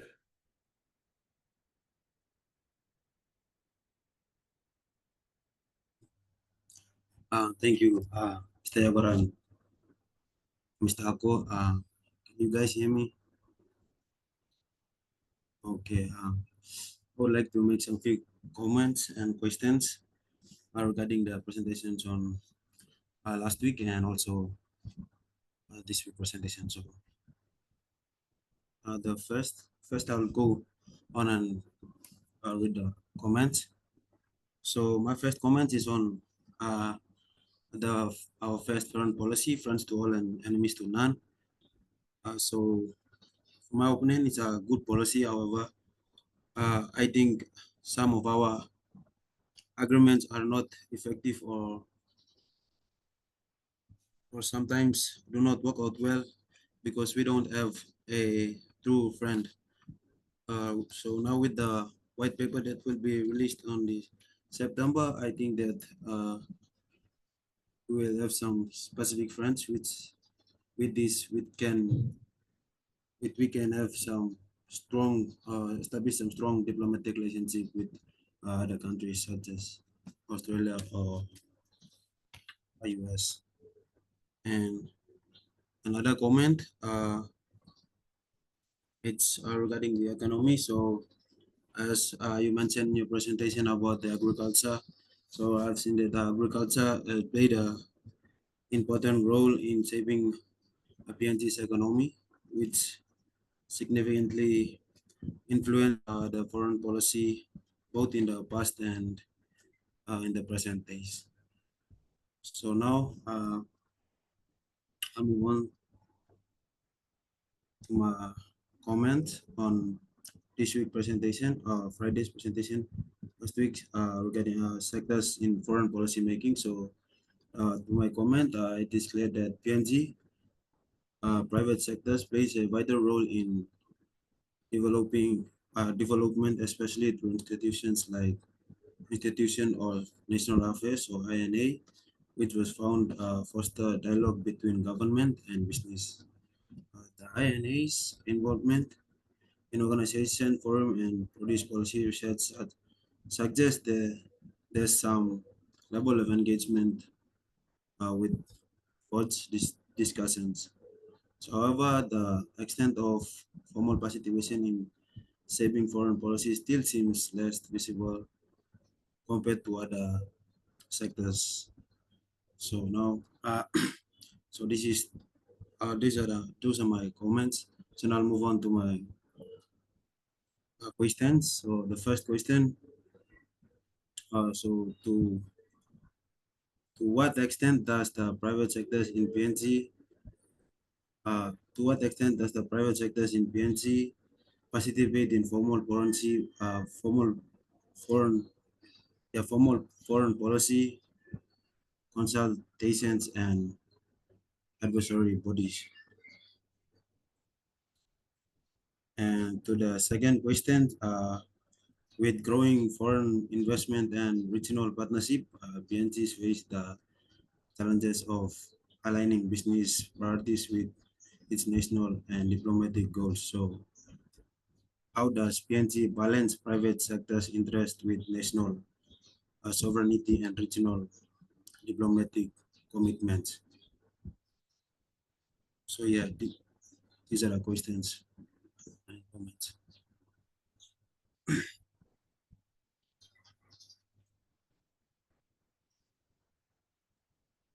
Thank you, Sweden. For your first answer to your first question, I'd say that the private sector participates in foreign policy making when invited by the government. Time government invite him or goes with, like I mentioned earlier on. Sometimes will receive him letter late, they won't attend. I know of an example where the business council was invited by a government department to go and sit and discuss the possibility of participating in a PNG Solomon Islands Business Council engagement. And I found it really interesting because it was asking the business council to go and sit and listen to these middlemen discuss about how business council PNG could work with business council Solomon Islands. I thought it's supposed to have been different. All organized mo to you go meet na talk, not you middlemen go sit down too. No, you two meet na talk and later come back and we'll see. I mean, that's how I would have done it. You start from bottom, 2 and 2 talk, and then all the way up. Because the moment you have a middleman sitting there and you're trying to chair a meeting made up of 2 unknown people who have never met before, your guess is as good as mine, the outcome. Now, your question, so that is only when they're invited by government. And the second question is also through regular engagement between government and the private sector. Like I mentioned, I wrote on the message board there. The business council, with people like the Doe Very Henao at the Hem, went one step further by organizing their own vehicle. So in that way, there is always a voice, like what Mr. Aguirre mentioned about civil society, but although the business council is not a civil society really, but for civil society to have those type of vehicles. You know, you can't call yourself a civil society and you don't have any strategic intent. Maybe that's the reason why we don't have people camping outside Parliament House or to raise a concern. With regards to what Mr. Aguirre mentioned about those strikers on Sunday, I asked a taxi driver and he said they are authorized to protest every Sunday. So between a certain time to a certain time, the Sydney Harbour Bridge is closed. And also from this time to this time, I'm on Passim Road, and I did see them on on my walks that Sunday afternoon. I mean, all Passim Road, all man, but all all online or plenty too much. So me lewa blumi suru really loksimo picture na video na about lo showing, but they were serious, and there were families protesting, families. All carry mo lilik, all picking all baby, all carry mo no walk about on the flag. So that's the power of public opinion, and obviously they would have been supported or coordinated by civil societies. And I guess it depends on the interest of where the interest of the environment also. Like for our case, most of our civil societies would cover issues, would spearhead issues covering anti-corruption, maybe the extractive industries where most of the communities who set up these associations will come from. So that would be the interest. So I think one of the things which we continue to miss, and what Mr. Aguirre enlightened us on, was we need to have regular engagement between government and private sector at all levels. It's slow. We are slowly doing that. In the private sector, you have a business council running its dialogues, and then every now and then you have the PNG Chamber of Commerce or PNG Core doing the same too. But we need to have regular engagements. And these are not only through investment initiatives. In the last 3 years, I've noticed business heads like Mr. Richard Cussman and others are voicing concerns. You had Mr. Aichi from the anti-corruption TIPNG, Transparency International PNG, but he's also a very senior person in the private sector. He talks about those openly in the paper. So we need to see this. So in the past, I thought this was just private sector complaining because they were not making money. But when we started talking about international relations and foreign policy and their involvement, then we appreciate the fact that no, they are talking about they're trying to balance do a balancing act, and that provides any patriotic Papua New Guinean with a huge challenge. You know, if you're a country manager of a big international company, and you're managing the interest in the country, how do you balance that with your national interest? You know, big challenge. So we must continue to have regular engagement, and nothing is stopping government departments, and they do that now and then when they call seminars, when they call workshops, or especially seminars to discuss one particular thing. This is mostly, I think most times I see Treasury, the IRC, Customs, they call seminars now and then to discuss some new text or to discuss some new regulations or stuff. The fact that public opinion is not that high also, we must not forget that our literacy level too, on top. So the number of people who are able to read papers, look in this level, talk sabe, now go attend public seminars or public dialogues are not that many also. And for those small number of people who can read and write, imperatively if I mean, I will go home now, but I won't tell my mom that there's a lapun mama hey lapun ba you go meeting tomorrow lo APEC house or customs but to lo text you a complaint leme. She won't be interested in going. It doesn't concern her.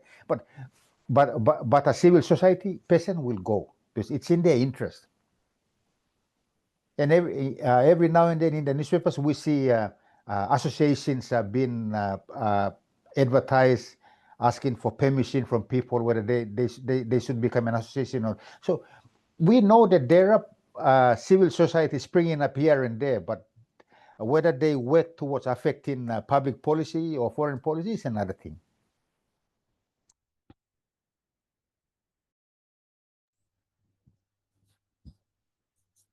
Thank you. That's all. That's all from me. Thank you for your explanation. Thank you, Sweden, and thank you, Mr. Ako. We listen to Tommy now. Tommy.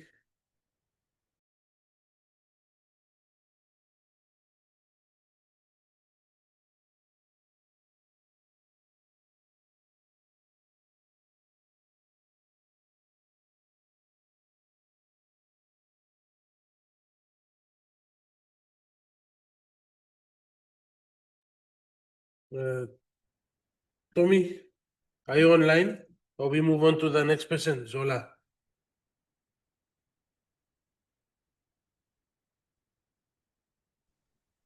Good afternoon, everyone, Mr. Yagira and Mr. Ako. Good afternoon, Zola. So I have a few comments to make and a few questions to ask, but I'll go straight into my first comment, which will lead to the first question. And so my first comment is, according to a 2022 report by the Dev Policy, over 1,800 foreign companies in Papua New Guinea are controlled by Chinese nationals or entities. And these are classified under small to medium enterprises. So these businesses are active across multiple sectors with retail, distribution, and wholesale, attracting the highest concentration, followed by construction and transport. Another study published by the Australian National University raised concerns about illegal operations in reserve sectors such as kaibas and small retail shops, which are legally designated for PNG citizens. And additionally to this, the companies like the RH Group have also been speculated to engage in illegal logging, further contributing to the scrutiny of foreign business practices in Papua New Guinea. So alongside this commercial expansion, Chinese diaspora communities are growing rapidly in PNG across the rural provinces, contributing to economic activities. So this leads to my question: how can PNG regulate foreign businesses operating in the country through its foreign policy?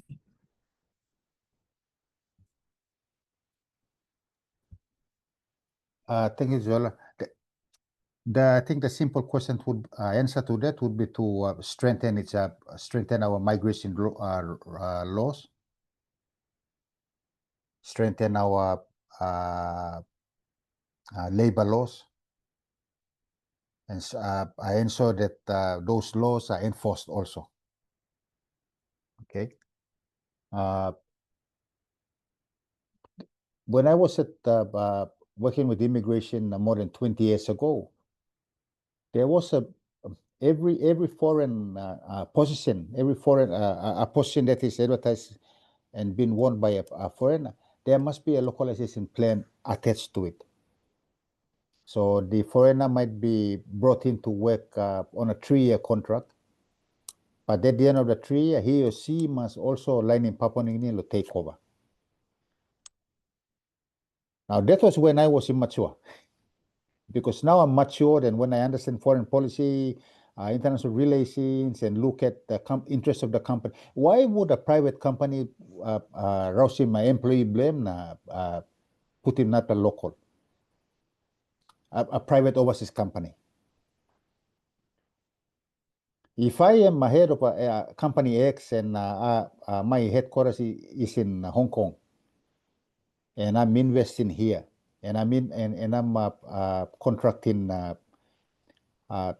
another person to come to become the manager of this particular position, and based on that role, I am sure they have been amended already, but based on my 1990s knowledge of a foreign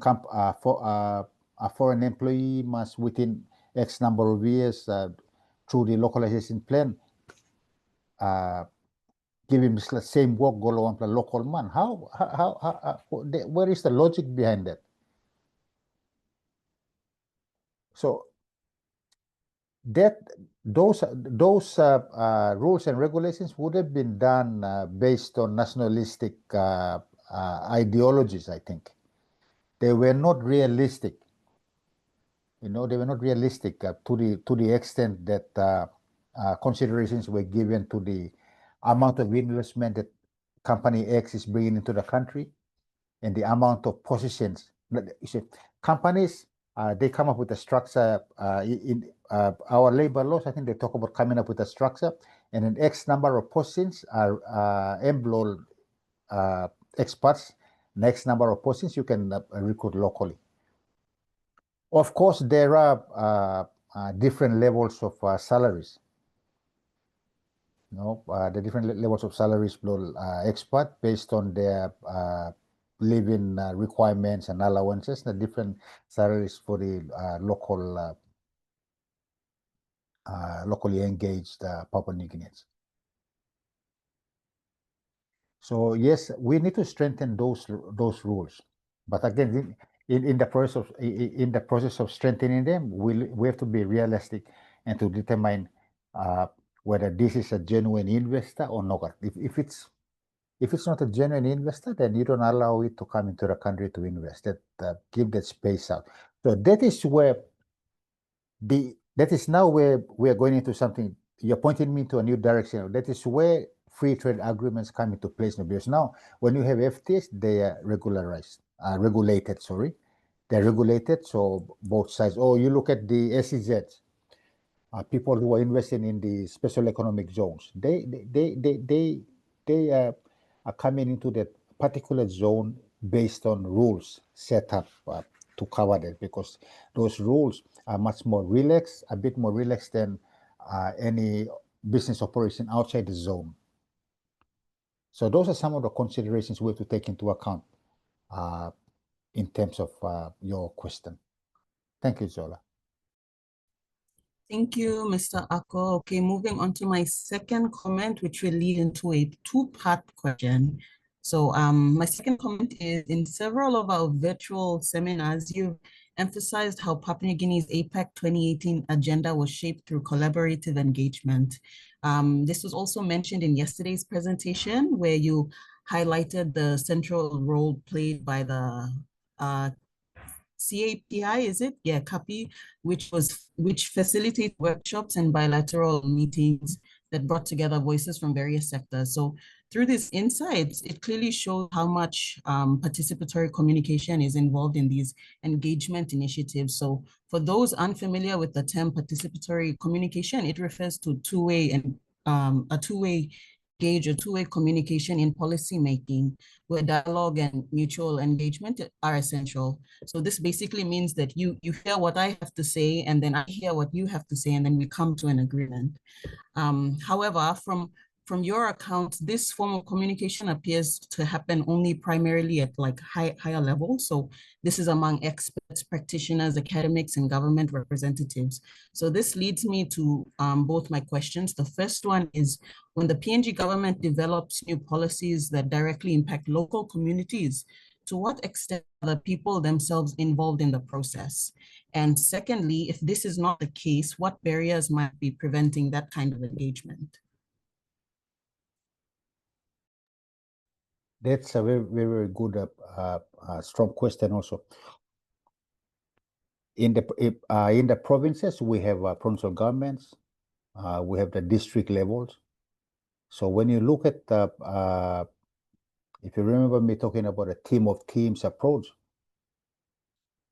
at the national level, you have this contact point.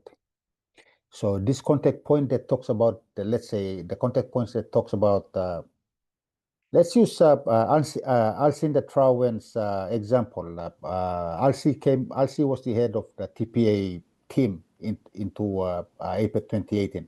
She and her team made up of Ingrid Kuman and the others wrote up the volunteerism policy for APEC, which is now used in APEC wide.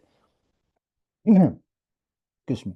But what Alci and them did, they rolled it out into the domestic system by having their team having focal points in the provinces and then down to the village, down to the local community level. So that must happen too. Sometimes we are our own worst enemies. We talk about these huge policies and something, but we leave it at a national level and we don't bring it down, because public policy is something that that benefits. Public policy is engagement that benefits the community.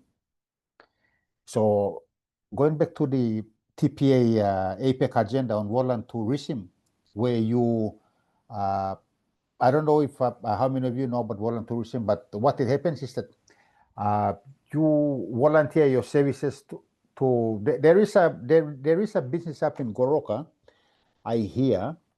I don't know the name, but the person there runs a guest house which has a farm on the side.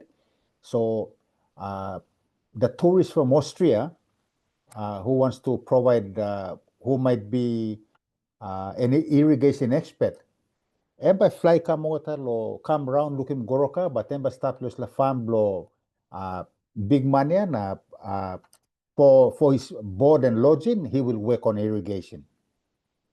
Or others have come to set up his website. So I'm paid all this. You stop and I'll feed you and I'll accommodate you, but your job is to set or do my website on this.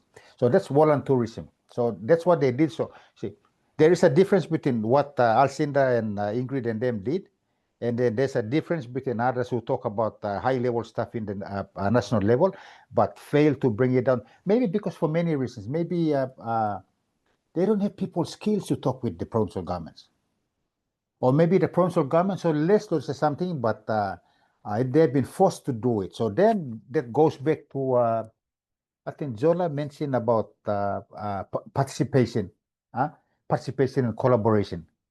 So there's a lot of things. So soft skills are important for you to drive an agenda. And we had that in APEC 2018. I had to make the bigger picture work, I had to eat humble pie most times. I have to put it that way. I had to go home and complain to my late dad, and my late dad will tell me, no, no, no, no, this is how you do it. You know, you have to embrace them. And that same thing, Ken Shelley Deer always told me, mate, embrace people. My sisters would tell me, embrace them. I said, I don't want to embrace anyone. No, no, no, you just need to embrace it because you have a bigger agenda you are driving. So you like imagine that will fail because the ego blew you or someone. This is I learned a lot of humbleness and people skills doing that. And I mentioned it yesterday. I think when we said that you don't need to you don't need to like anyone to be working in the same organization. Just be professional, be courteous. Now the big agenda you are running will happen. If you read my excuse me. If you read my APEC book, in the last part, I did discuss that people skills was important. I paid respect to those people who were there to derail the APEC process. I respected them for what they were, and I think once you start respecting people, it keeps you 10 steps ahead. So the moment they start plotting to bring this up, you're already ahead. So it was a national agenda. I didn't own it. They didn't own it. The national agenda had to happen. It had to happen. And it had to happen with an open mind. And it had to happen with people on both sides eating humble pie to ensure that the big game plan happened. So in answering your question, we have to go all the way down to the local level so that the person, the council at the village must understand why this is happening. Now, I'm working with you as a leader in your own right to learn, and I guess this is what all of us will learn through experience over the next couple of years. Now, when I discussed with Peter Ilau, the former PNGDF commander, I learned from them about speaking at different levels. Okay. When he speaks to his troops, he said an army officer must know how to talk to private soldiers, how to talk to corporal, how to talk to second lieutenants, how to talk to majors, and how to talk to colonels, with conveying that same message. Because to a different level of understanding, education level, where it's a team blue, you must be able to break down what you want them to know. You see, when I was discussing this with Mr. Eger, but I met up with Tim Shins on Sunday. One of the reasons why I came down to Australia was to meet with Tim Shins. If you don't remember Tim Shins used to coach the Canberra Raiders in 1994 during the grand final win. He was a Kangaroos coach also. But when I discussed that with him and I asked him how he made sure that the Raiders became what they were in the 1990s, because he was talking about that too, exactly what we're talking about, teamwork, and be able to pass the message all the way down to the bottom and up again. And you must be able to be willing to listen to anyone who talks to you, because after all of you want to win. Okay, so that's how I would want to answer your question. Thank you, Mr. Ako.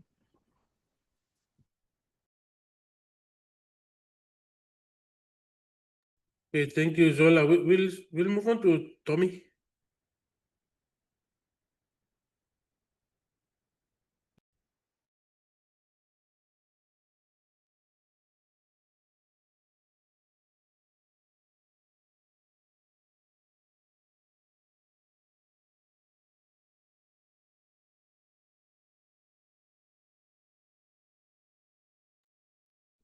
Tommy, I think your microphone is not working.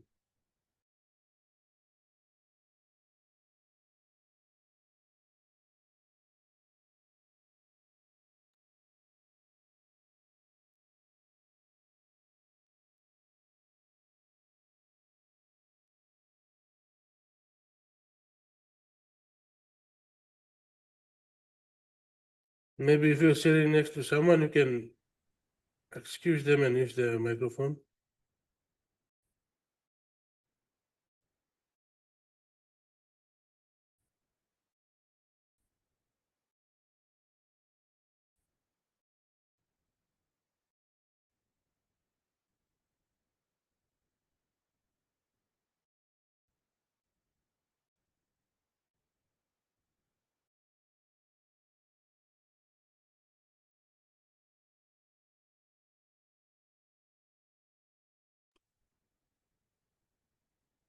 So we'll move on to Audrey and then we'll come back to Tommy.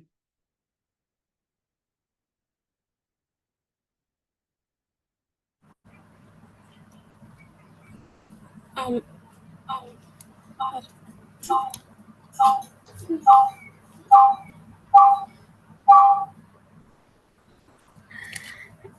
so good afternoon, Mr. Ako and Mr. Yagura. I have 3 questions to Mr. Ako.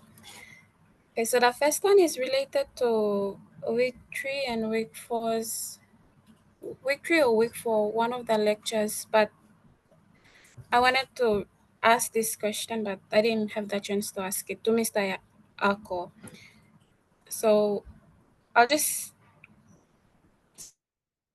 say the first question and he'll answer it, and then I'll continue to my second question and third question. So, according to the lecture on practitioners versus academics in IR, my question is, what are some challenges that you face with the absence of a foreign policy?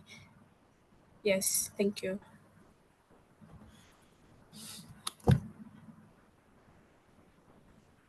The biggest challenge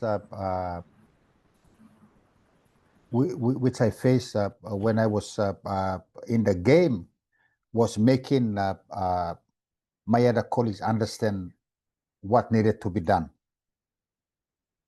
You see, when we established the copy and people started coming during the first meeting, they all just sat there staring at me, and I was talking about like how I'm talking to you today, this and that, baby move also, and all of them just sat there looking at me as if I was talking about going to the moon and back. It is understandable when I look back that they all came with their siloed idea of how their departments ran. And when they look at this happy-go-lucky person trying to drive an agenda that he was seemingly not qualified to, that was one of the challenges that happened in terms of getting the idea across. But we continued, and we had the support of the late Manasupe Zurano and Ambassador Ivan Pomali, who provided that additional status, that additional status to show the women business, and that this was going to happen. But we did not stop there. You see, we also reached out to them, embraced them. We embraced them, brought them into the group, and said, okay, tell us, how do you want us to move this according to your idea? So they told us the ideas, and we slowly massaged the APEC agenda into that idea of them. So both sides have to be able to be willing to give way, accept, concede ground for the greater benefit. So that's how that was a challenge and the possible idea we had, and same also went with the academics. Most of the academics we dealt with would have been the people from the NRI. So they brought in, we established the APEC Study Center, and they came. I didn't understand research at the moment at that time. That research had to be paid for, and when Dr. Sanid and them came to the first meeting and said that X amount of X% of the funding had to be provided for the research, and we were confused. But they explained that no, 10 to 20% is always funding is always put to cover this and that. So after we understood that they were brought into the team and work started. But I think unfortunately PMNEC, according to the MOU, was to provide them 500,000 kina a year. That did not happen for some reason. I had a catch up with some of my old friends from the NRA, and we started talking about it. And I said, no, if I had more time, I would have had a look at it. But plenty something. So that's with the academia. But then with people, academia, as in people with PhDs, their idea was different. The actions were different because like I mentioned, Dr. Billy Manoka and Dr. Ruth Turia and all the others, Professor Mataino, they were part of departments.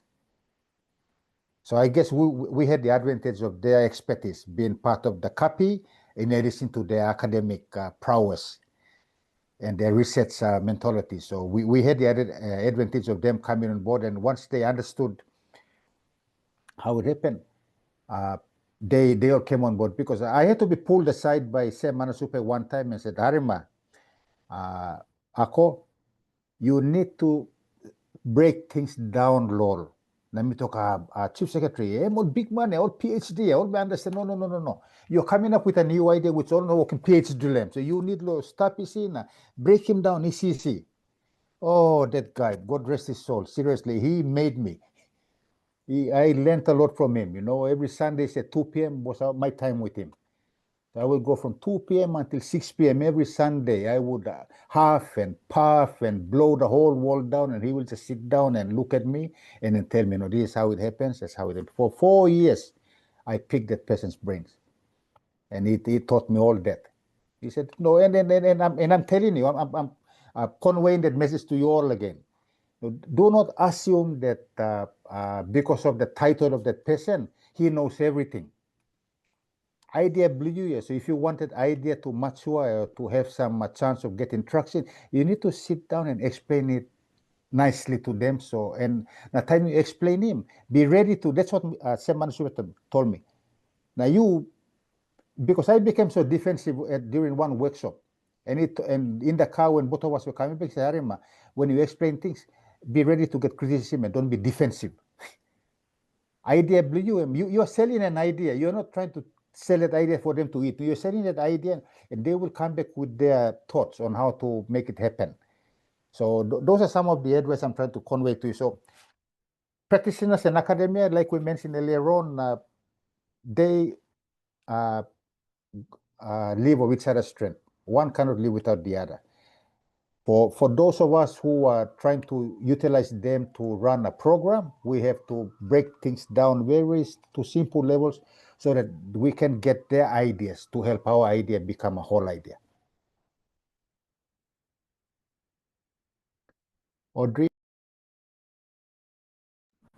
Thank you, Mr. Ako. Moving on to my second question.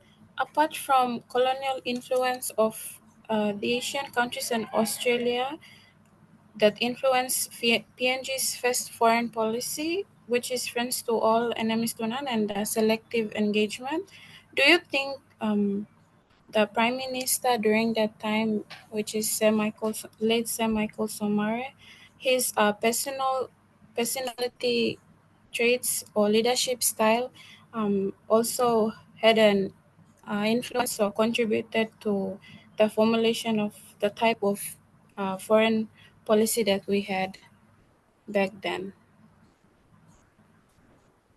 Definitely. I was fortunate enough to have met the late Sir Michael one time in his personality.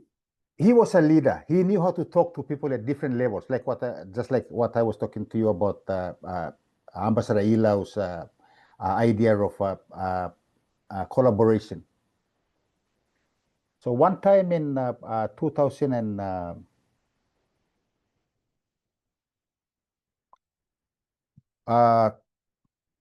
one time in 1999 or 2000, I was the liaison officer for him when when PNG attended the Coral Triangle Initiative, CTI, in Manado, Indonesia. And then after that leaders meeting, Sir Michael called everyone to have dinner.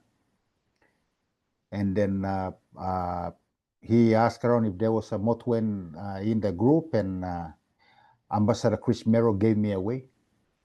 And he called out from where he was sitting. He spoke to me in Polish Motu and said, "Go sing me a song." So I asked him, what song? And he said, Raisi Mo Ianina, that famous song about how people getting tired of eating rice during World War II. So I went and I sang it for him. And he was very appreciative, and he was singing along too. And after the song, he said, thank you to me in Motu. He said, Natugu. He said, thank you, son. And I was taken aback at the way he was presenting himself. And then another time was in 2009 in Singapore, when I had to go up to his chief of staff. I think it was Mr. Leonard Loma,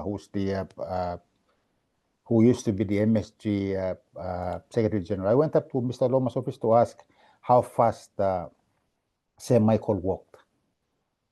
And he asked me why, and he said, no, because I need to count the steps from the Royal Palace in Singapore. I don't know what's it called, from the lift, from the car park to the lift and all that. I had to count the steps at the rate he was. So Mr. Loma demonstrated that to me, and I went and I counted the steps from where the car would stop right up to the lift now. So I think I did a really good job, because during that same dinner again, Sir Michael came and said, hey, man, you counting good through or something? Yeah. And I said, oh, well, Chief Prime Minister, how?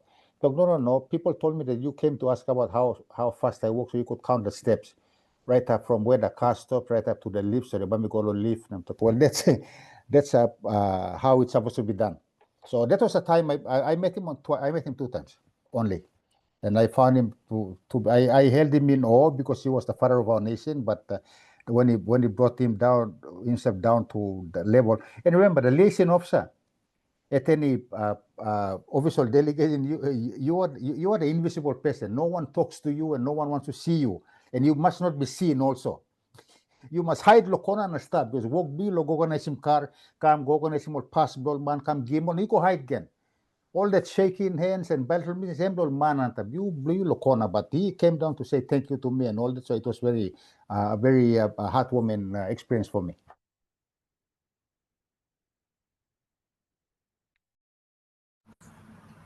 Thank you, Mr. Ako. So to my last question, how can regarding today's lecture?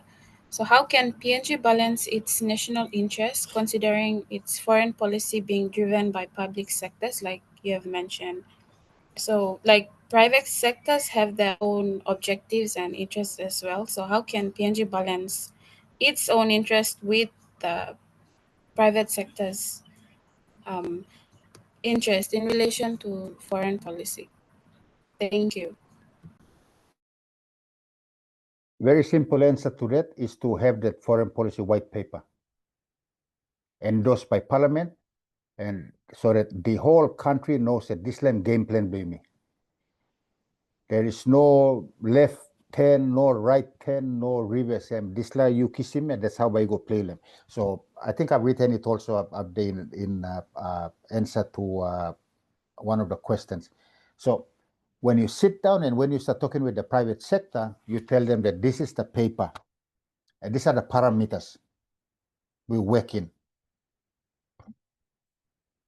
There's no other way. No. I was back in 2013 when we started talking with our friends to support Papua New Guinea's host of APEC. I was with a minister, and I accompanied the minister to the bilateral meeting. Now, this other private company, going to that question, the private company influencing. This is a very classic example. A private company trying to influence foreign policy of its own country. So Mipla sit down, this private CEO on the other side kept on going on and on about what good the company's investment would do in Papua and all that. And the minister cut him off. And so, yeah, this is what the minister said. Yeah. Now you listen to me. You go and tell your government to support Papua New Guinea's host of APEC, and we will sign you. Sign your entry into Papua New Guinea for investment opportunities. And he went and did it. I won't mention any minister's name. I won't mention any company's name, but they are both big right now in the country. This was in 2013. So you guys do your own research where 2013 APEC happened and what happened then, and between then, which companies are big now, and you can see how companies influence government during bilateral meetings. And this was a bilateral meeting between our minister and that company, not a government to government. This was a bilateral meeting between our government and that company. It was a smart way of doing it because the company went and influenced its government to support PNG's host. So it is true that there are certain companies are much more influential and bigger in driving foreign policy. But again, it depends on what that mother country's foreign policy is all about also. Who would know? Maybe the president of that country told the companies, you go sit down with those with the Papua New Guinea minister and agree to everything he or she will say. Maybe it can work both ways. Okay, Audrey. Thank you, Mr. Ako. Thank you, Adrina. Thank you, Mr. Ako. By me, conclude on the Tommy. Tommy will be using Jeffrey's account. So. Yeah, Good afternoon, Mr. Ako and Mr. Higuera. So, since I have a couple of questions, but I know Mr. Ako have been answering so many questions, so I'll just ask one and I'll cool it off. So, my question is, apart from economic sector, the private sector, as well as the geography, what do you think about the size and the quality of population? Does it influence foreign policy at a given point? So yeah, that's my question. That's the only question. Oh, Tommy, thank you for your kind consideration. It will, because foreign policy is about the national interest. And the national interest is all about the economy. And the national interest is all about prosperity. So, time you count him, how much kaya stapla house blue, and like my late dad's siblings, there were 15 of them. Now lapun papata sol walk. You can imagine the portion of kaya by Yukisim. Sometimes the elder siblings went without food so that the younger ones could eat. So that's then you equate that to 15% of people paying tax and 85 nogat in our population. So it is very important. So that foreign policy will affect it because the foreign policy talks about PNG's interest and they talks about how PNG will play a role in bringing in investment to feed that population. So it is important how PNG will go abroad and get investment to come to put that investment into the school system where a bulk of the population are in. Or one employment or trade policy or complementing foreign policy to ensure that there are employment opportunities through those investment. Or you invest in a particular huge project in an area where there is lack of employment. So the Bayutanim economy was the area. So the government's idea in its PNG 2010-2030 development strategic plan on the economic corridor is a very important one also that transcends provincial boundaries and that ties in very well with special economic zones. So population is very, very critical. When I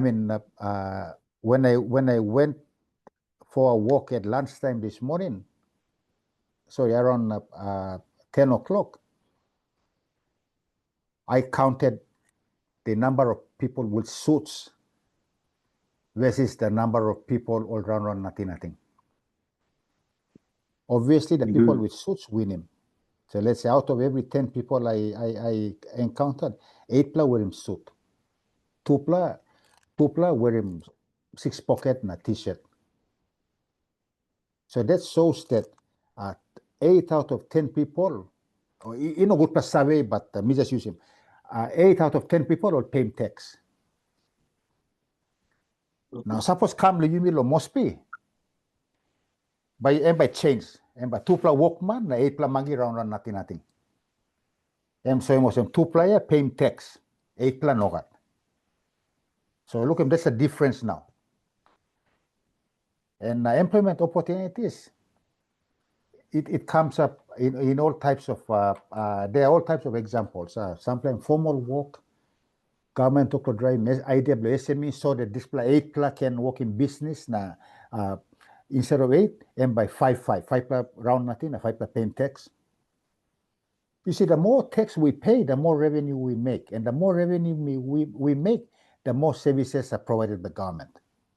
That's a simple math of it all.